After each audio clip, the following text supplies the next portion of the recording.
Welcome back to Factorio. I'm the 80s Gamer, and I just completed a run of beating Space Age, the Space Age expansion. And one of the things I really enjoyed in that series was building the ships. And so I thought I would try doing a short series, depending on feedback from you guys, on shipbuilding.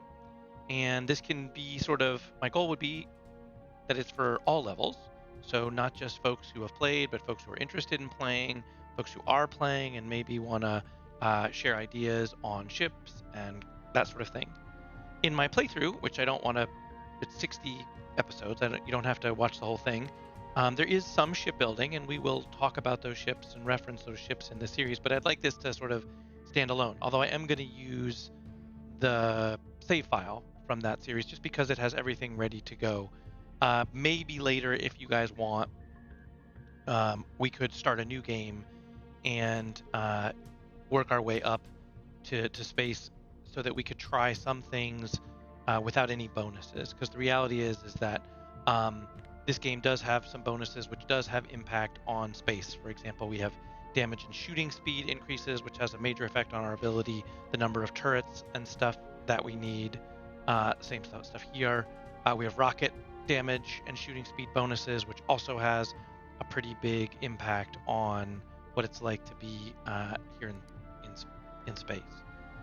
So to kick things off, I thought I would start with the basic ship design, and let me know if you think this is a good way to start, and maybe talk a little bit about the ships I've built already, and then maybe we can talk about work on building a ship together. So at its very basic, a ship is sort of essentially a few parts. If you're just starting out, the very first thing you build if you're just starting out is a space platform. It doesn't actually move anywhere, and that's just to generate space science.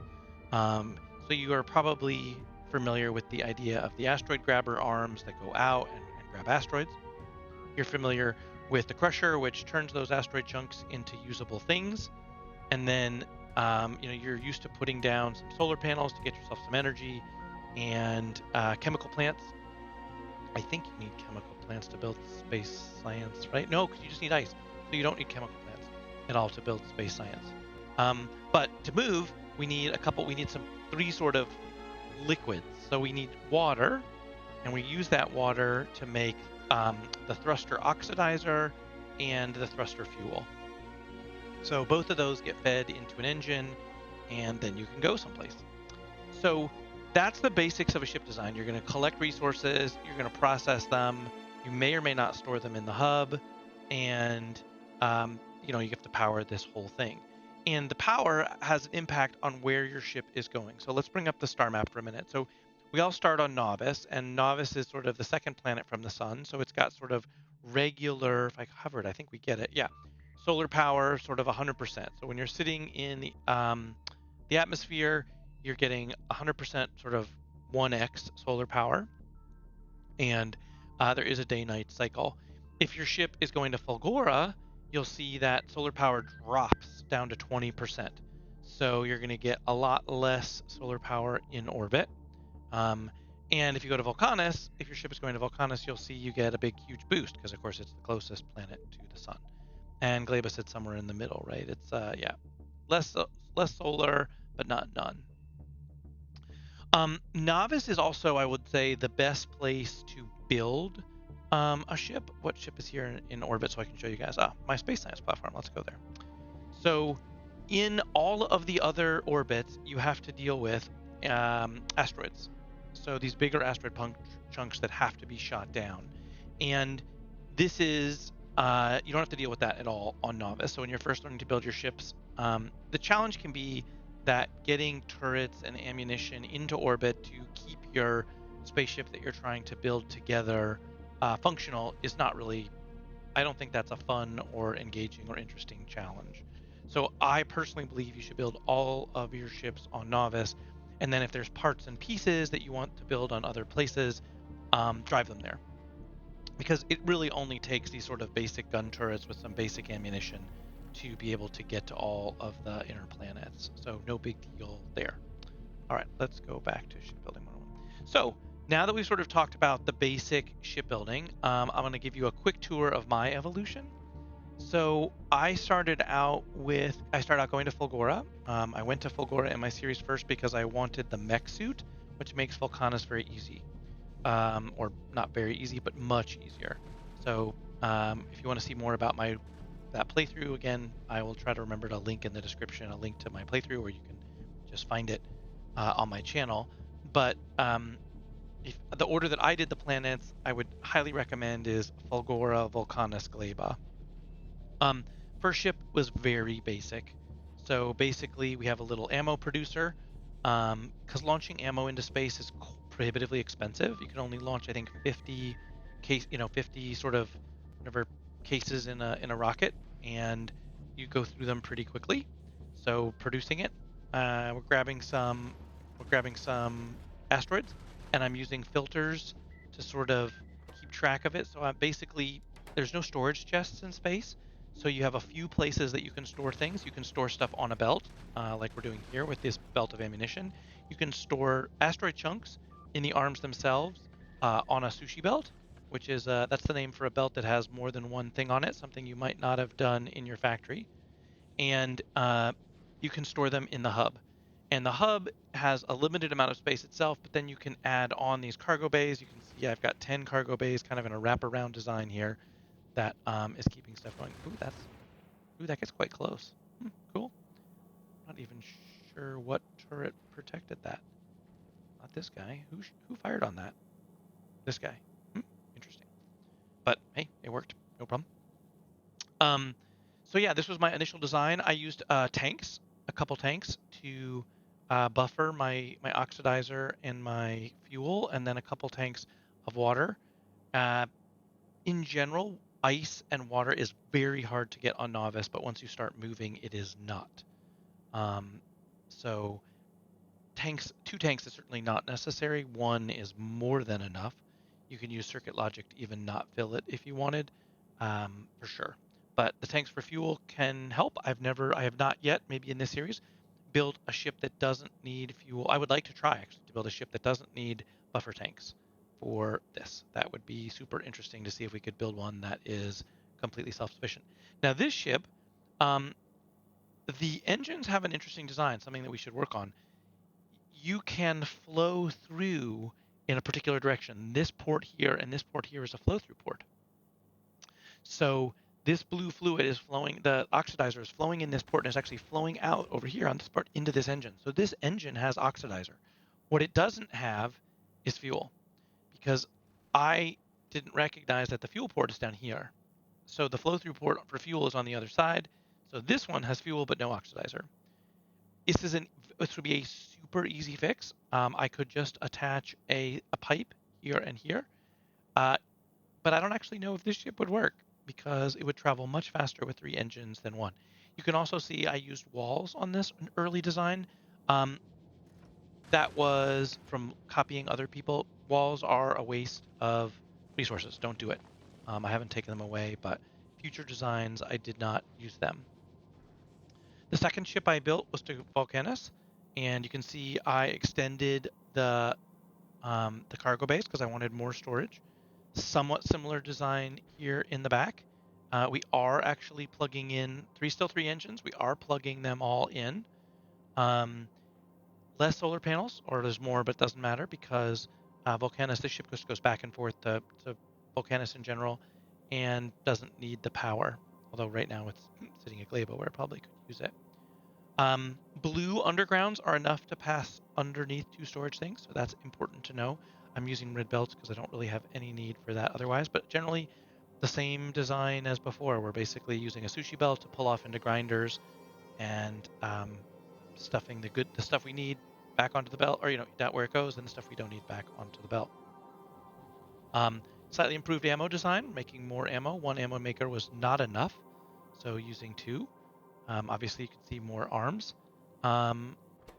This guy looks like he is oh no, they are still filtered, where I'm trying to basically have a array of arms, with different things. So all 3 things on the front, and we're using 8 turrets up front, 6 turrets in the front, a few down the side. Seems to be working.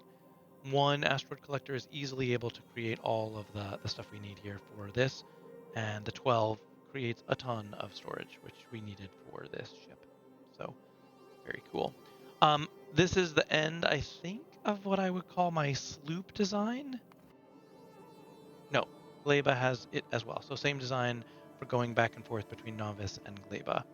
Um, Good power, little bit of additional solar panels you can see just because there's less power around and on and Gleba, so I needed some more solar panels.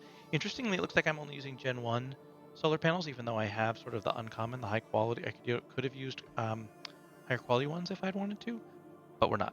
But otherwise, same design. And the sushi belt is working such that we're putting, this design, we're putting the asteroid chunks on the inside of the belt and the process stuff on the outside of the belt when we're putting it on there.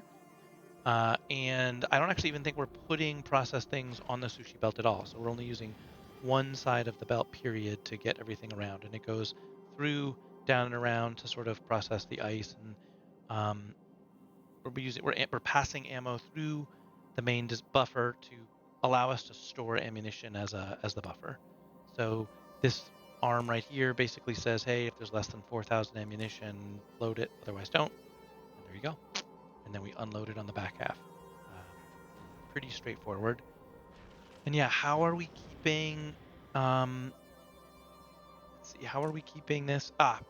Each individual grabber arm has a circuit network to monitor its individual numbers. This is a little bit annoying in that if I want to change and make this one grab ice, I've got to then adjust its arm as well because it'll just start throwing everything onto the belt. But again, this was an early design. My first upgrade of a tier, what I consider to be sort of a tier 2 ship. I named my ships sort of based on classes of ships. So my first ships were sloops. This is what I called a frigate. I built frigates to go to Aquilo and to travel faster. That was the idea, so that they didn't need fuel as much. They also contain rockets. So more turrets, more rockets. This includes a bunch of more advanced designs. So can you turn this off actually so it doesn't show it? There you go. So these you guys are so confusing. I don't want to try to grab the Promethean. So these arms are essentially a more advanced design. I am not storing one type of asteroid in the arms. I'm storing all of the types of asteroids. And the goal is to store 13 of every type of asteroid inside of the arms. And the way we're doing that is a pretty cool logic trick, which we'll talk about. But then they all feed again onto the sushi belt. And this time the sushi belt does use both sides. So outside of the belt is the unprocessed asteroids and inside is the asteroids. And then I set up processing zones. So up here at the top here, we're processing all of the things to get them onto the sushi belt, and then we take them off where we need them. So down here, we're making water, which is being turned into rockets in these electric furnaces. And we're also making sulfur with using an advanced processing recipe to make sulfur and carbon. And then we're turning that sulfur and carbon into coal, which we can then turn into explosives with water, which we then turn with our iron plates into rockets. You can see all the rocket makers going. And then ammunition, same old way, just using straight up good old fashioned. See, we're grabbing iron ore off the belt here, and we're stuffing it into these iron furnaces, into 2 rocket makers, which is what we had on our sloops. And we're feeding that into the central processing unit, same as we did before, but we are using a circuit here. So we're feeding, we're trying to keep 500 rockets in the central core and 2,000 ammo. We are way below 2,000 ammo, as you can see. So we're busy feeding ammunition into here as quick as we can. So yeah, that's how that works. Let's see, what else is there to tell you about the same, so different design in the back, using 3, remember I told you the goal of this ship was to be able to go farther and faster without stopping. So we're using 3 tanks for the oxidizer and the fuel, which turns, again, not really the problem. A couple tanks of water, and we're doing a much bigger engine design. So the engines are much faster. We are feeding, like we talked about last time, we feed the fuel on one side and the oxidizer on the other. Definitely something to explore in the series would be a different, better engine design that, using the flow-throughs. And we're limiting the speed of the ship using these limiter on these pumps, which is sort of a bummer. right? So this ship should be capable of going way faster than it does, but we're two problems there that we could work on in the series would be the fuel, creating of the fuel, and I think the damage that it's able to do. I think one of its problems is, how much damage can we do with our turrets and our rockets to be able to travel faster than we are. It still travels at, I think it goes 270 pretty successfully. Here, let's let it go and see how it does. It's doing Gleba to Fulgora, which is a pretty good run. So yeah, let's see. How fast do we let it go? 269. I think we're limiting ourselves at 200. Yeah. Let's see if we could do 250 without blowing ourselves up. Don't know that we can. It's going to burst to higher than 250 because of the way the pumps work. Um, so they'll kick off, then they'll push hard. It'll fill with. Did I not get that? What happened? Is it not capable of going faster than 250? Maybe it's not. Maybe the ship only goes to 10. Pumps are active. Interesting. Looks like I'm not actually sure what's happening.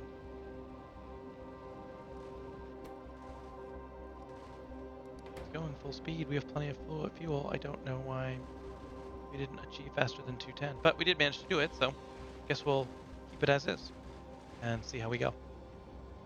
Bulgora, you can see we are activating our.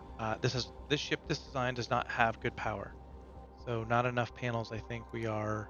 Yeah, we're gonna drop all the way down to nothing because we're pulling a lot of power on those electric furnaces that are trying to keep up with ammo production. Because we have speed modules in them, and it's still, our ammunition supply is what we're trying to keep 2,000. Oh, we have 600. We made more on the journey, which is great, but yeah, we're behind. So, um, yeah, that's, I think, what we need. That. Oh, let me show you the next design. This one? Yeah. Okay, so same ship idea. Trying to build the next version of the frigate. How many turrets do we have up here? We're 7 turrets at the front and a ton of rockets. 6 rocket turrets, which I think is way too many. So instead, more turrets up front. 9 turrets at the front, trying to keep it, plus these 2 down here, which technically, they kind of cover from the arm, but not really. And we're limiting smaller number of rocket turrets up front, trying to be more efficient with rocket design. Having rocket turrets up here at the front was wasting so many rockets because they were shooting way off to the side. So this design keeps rocket turrets more towards the center of the ship. Also swapped out those furnaces for foundries, which get an automatic 50% boost. So we're using foundries to create our the iron plates that we need.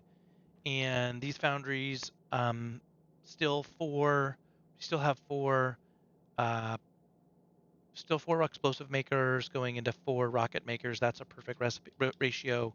I also did a little bit more ratio work and realized that you want one crusher using the advanced recipe does exactly what you want. So 5 carbon, 2 sulfur is essentially perfect. So that feeds this guy, and you'll see he takes 5 and 1, and that extra sulfur. So then he makes a piece of coal, and that extra coal, the sulfur, that one coal, the one sulfur, and the water make an explosive. So it's a perfect recipe to do, 2 coal makers, 2 of these makers, feeding 4 of these. So that's a perfect recipe. Making rockets. This rocket design is not ideal. I did improve on it some more, mostly because there's no buffer. So if you were traveling long enough in space where you needed more rockets, like to go beyond Aquilo, then this is not enough. This small buffer that I have here, where basically I'm splitting the belt and sending them up here, does not work.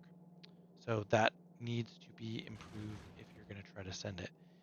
Interestingly, we do have rockets on the outside outer ammo sushi belt, which I really like, having this 2-belt system of outer and inner. That seems to work pretty well.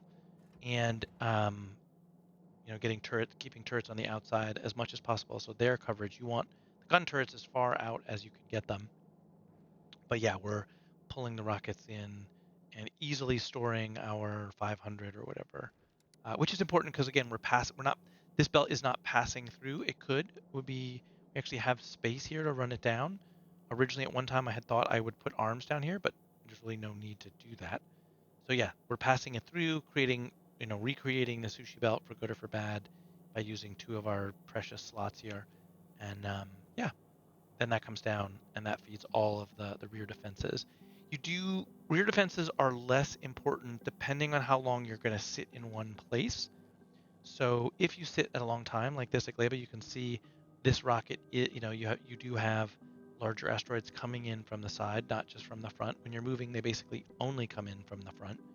Um, so yeah, if you have a ship that's going to go to Aquilo, planning on sitting at Aquilo for a while, which it might do because Aquilo needs to be supplied with everything, then having you need a small number. These two, probably one rocket turret, honestly, would be enough. But we have these two, which easily cover it, which was part of the reason for recreating this ship. Was I wanted to, instead of on the frigate one, if we go back to the back, it's just the rocket turrets are terrible. Look, we got one here, four in the middle.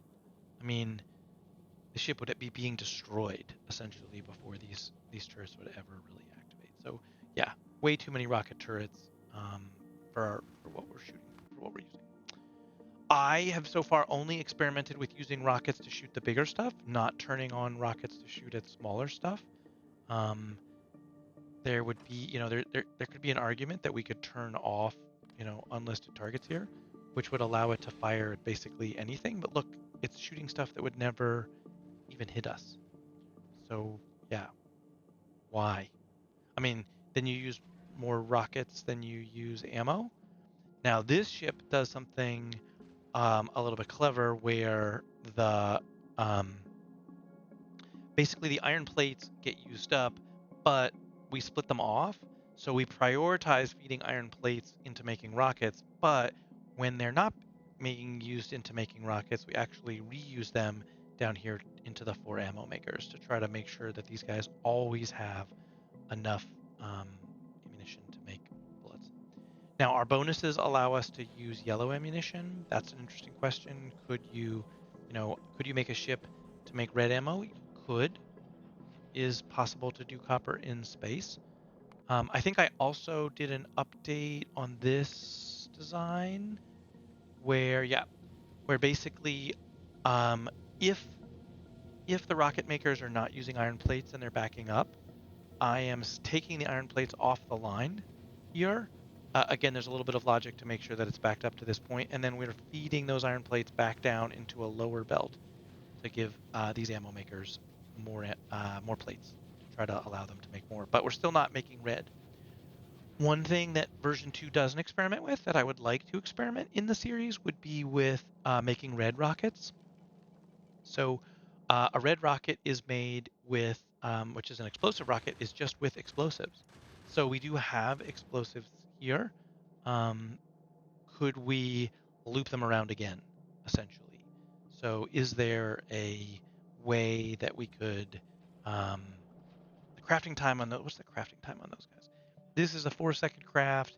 This is a 8-second craft. So it would take you need a lot of them, but would that matter? Would that help us? Could you do something with it? Especially with, power not being an issue. So that's something that would be interesting to explore in this series.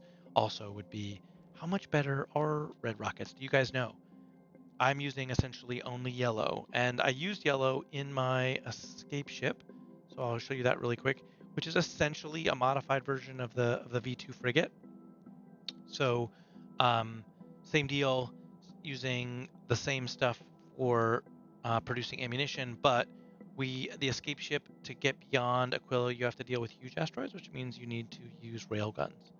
And so that incorporates one more type of gun here at the front, and that's what these guys are. And that's another belt for ammunition. And basically, you can see I'm feeding it up through the middle here, and yeah, This ship, by the way, will only get to the outer rim. I have never tried to have it stop on the outer rim. I think it would die because it doesn't have protection from the railguns on the sides or the back. So the large asteroids that these guys need to destroy can't do it. But yeah, the reason I was telling you all that was we are producing steel and copper plates, which is what's required for red ammunition. So you could do something like that to make red ammunition. It would be tempted. It is tempting to make a ship like that attempts to do that. So maybe we can. Let me know if that's something you guys are interested in. In fact, I have one little red ammunition maker here just because it was pretty easy to sneak in the copper plates. We had tons of excess copper because we were only using copper wire for the railgun ammunition. So yeah, and he is so many explosives. Why doesn't he have explosives? These guys have a tendency to get stuck. Is that what's happening? I think so. Yeah, we're getting stuck with this carbon. I need to figure out a way to get that carbon out of there in a way that's, good or whatever. Like I can do this and it will go, if I just right click on it, it goes into the central hub and that'll restart everything. But yeah, this design is not perfect. And when I took it out, I did have to sort of manually monitor these two guys. And I guess it's the 5% of the time, maybe, where it spits out where it spits out a carbonic chunk instead of what I expect it to spit out. Or, I don't know, the game gets stuck somehow in some weird way, because what we should be getting is a perfect ratio. Um, so yeah, it could be this logic here, which is trying to control that we don't completely fill up with this with that. That would be interesting. Let's disable this logic and see if, one of these doesn't jam up anymore. What I thought would happen if we don't jam it up is that it would fail. We'd end up in this weird state because this guy can't grab off this belt. There's no room for him to grab off the belt. So he's going to run out of, right, so he's going to run out of sulfur. And this guy has carbon and see, we're stuck. The way that the whole design counted on the fact that, this would only put it on the belt. And maybe it's just the logic. Maybe it's not 3. It's maybe is enabled if it's greater than 1.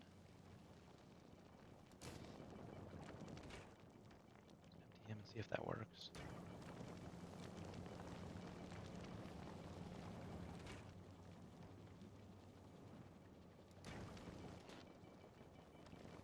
Yeah, maybe if he's enabled, I don't know. Let's see if it gets stuck. See if that's the right rule. But yeah, essentially, because there's no room, this guy, no, neither one.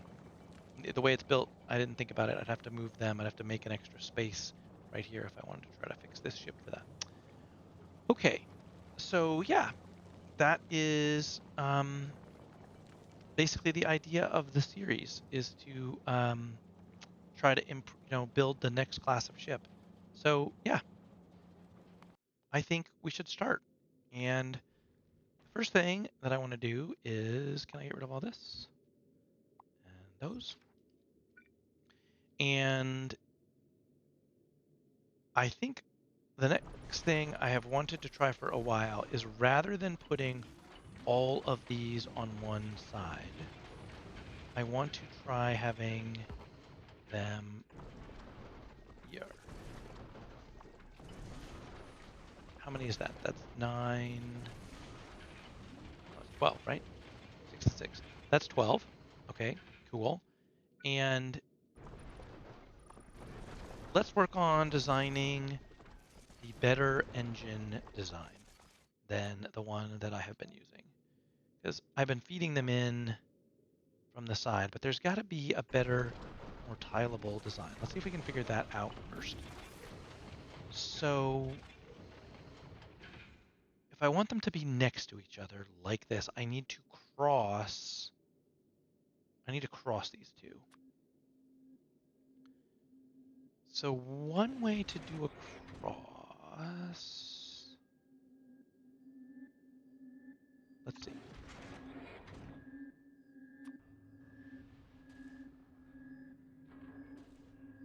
Is it the reverse of like what we do? No. What's the cross? What's the cross pattern? Well, here, let's first... That would... That doesn't work because that guy needs space. I want it to be space efficient. Sorry.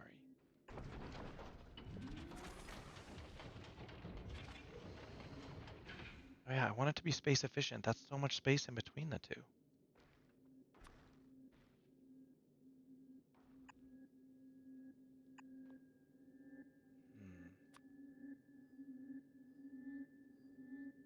What if one uses these and the other doesn't?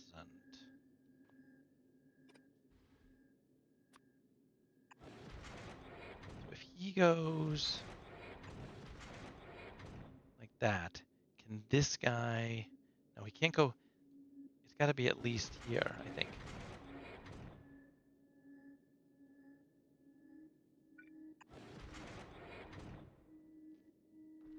Right? It's got to be at least... And even that doesn't work.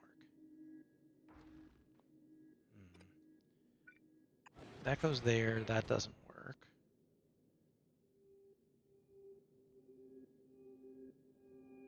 Maybe they need to be offset. Is it any easier if we offset them?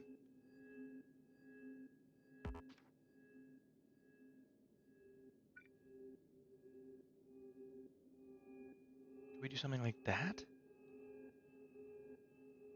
Would that work? I mean, that gets there. Can we make blue work from this configuration? Maybe, actually.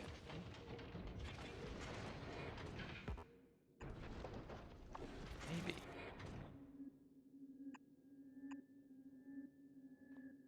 Doesn't that work?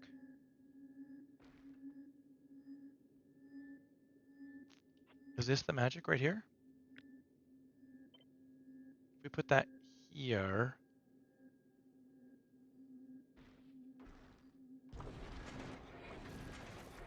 Where does this motor go? It goes here, right? Oh, oops. Control C. I didn't cut it. Not cut it. Is that it? And then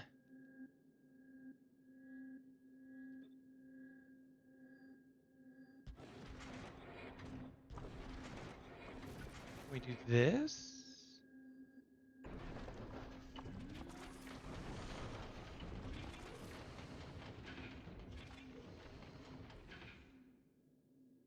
I think we can. I think that works. Super great if you guys were coming. Yeah, they're okay. They're coming. Okay. I think that works. Now, ship width is no joke. The wider your ship, the more you have to take on stuff. But I haven't figured out what I think the ideal width is. I think I want to try...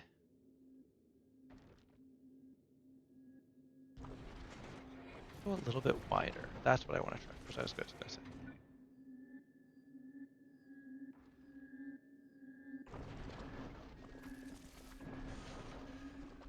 1, 2, 3, 4, 5, 6, 7. 2, 3, 4, 5, 6, 7. Do I like this design? Do you guys like this design? That's 7 motors this way. Does this guy have... This guy has 7 motors this way. I mean, I do kind of like this setup. It's just that you have to run a pipe all the way along all of the motors. Do we care?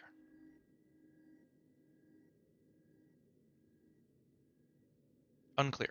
All right, we're gonna go even wider for our first ship.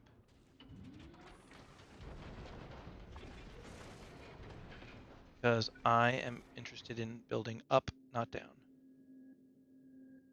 I think those pipes are in the wrong place. That's okay.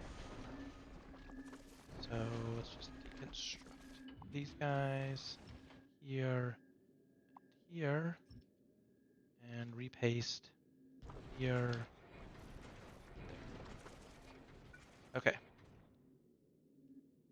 there. These in. Oh, plus and minus. Make this a bigger thing. I'll try to make sure I remember to call out that kind of stuff. There we go. It's a pretty wide ship.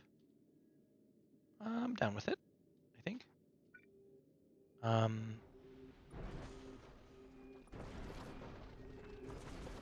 Now what this should mean is that we can build. We built it kind of close, actually. Okay, so let's talk about that. So we're going to Control X. We're going to paste it. Say,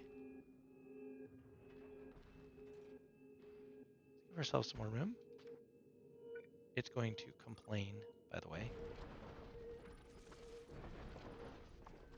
You have to connect it. Just put this in.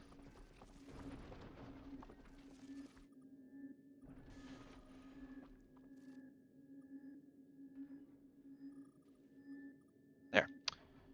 Yep, paint that in. And I thought this ship was... No, it's requesting 100. Yeah, okay. So for now, can we please have 500 for the build out phase? I'd like to have 500 of these things during the build out phase. So yeah, there we go. All right. Well, we've discovered a new engine pattern. Let me copy and paste it for you guys. Let's make a blueprint of it. Is that the tileable portion? No. I think you need these outer ones too to make it tileable. That's still not quite right. Is it this that's tileable? Um, yes, that's the tileable piece. Yeah. Okay. Book and let's start a new blueprint book. Do I want to add a new blueprint book, or do we just want to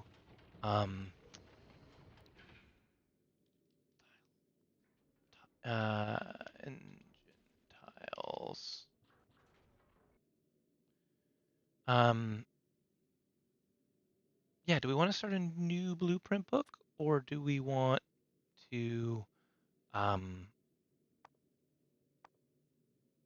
do we just keep it in the same one? You guys let me know what you think. But I think this is a pretty good. Let's give it its own row for shipbuilding. For now, that's what we'll do. We can give it its own blueprint book if that's something you guys think is useful. Again, my whole blueprint book is available. There's a link in the description if you're interested in it. Here's that ship that we talked about, the second version of the sloop.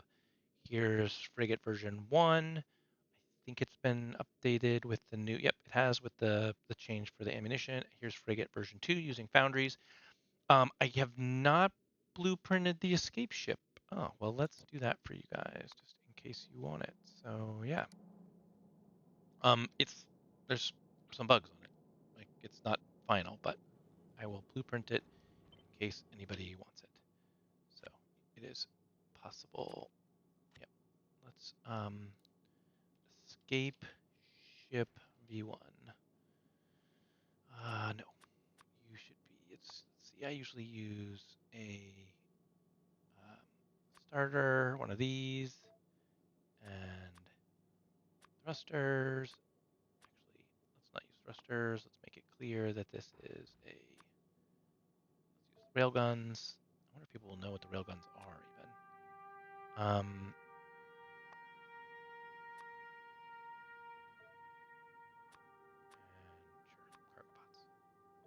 There's some pretty advanced components on this ship um, that make it not exactly the most useful blueprint. Um,